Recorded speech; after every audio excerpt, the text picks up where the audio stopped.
November 10, 2023 ay na-launch yung kanilang kuryente po dito na area po, ma'am. And as of now, meron na pa yun silang kuryente po sa ngayon. So let's give a clap for them.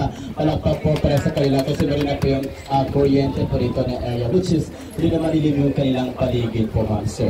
And ladies and gentlemen po, ma'am, sir, people living here in the island, they will be oriented by our Department of Environment on how they segregate their waste in a proper way. Yung mga topic is well-oriented and well-disciplined kung paano din nila i-segregate ng maayos ang kanilang basura po, ma'am, sir. At pasintabi ko po sa kumakain ka po dyan, bawat bahay pa rin kami ng sariling palikuran, which is malayo siya sa lake na kung saan ay inalagan itong lake na dito sila kumukuha ng kanilang hanap buhay po. Anong tawag sa palikuran sa iyo sa Manila? Ninira po ito sa island po na ito. Ayan, so ladies and gentlemen po, ma'am, sir.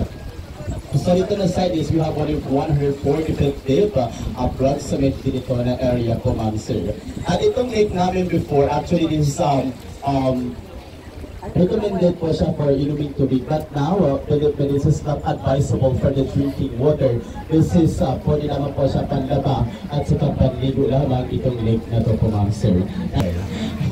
So ladies and gentlemen po, ma'am, sir, so, dito pa na area po, ma'am, sir, this is what we call Sabuudi or Maliit or the smallest body part of the lake. Dito pa na portion po, ma'am, sir. Ayan, so ladies and gentlemen po, ma'am, sir, ang babae sa amin, everybody say, Libon. Magandang babae, Panoon Libon. Ayan. Ang lalaki sa amin, sir, everybody say, Logi.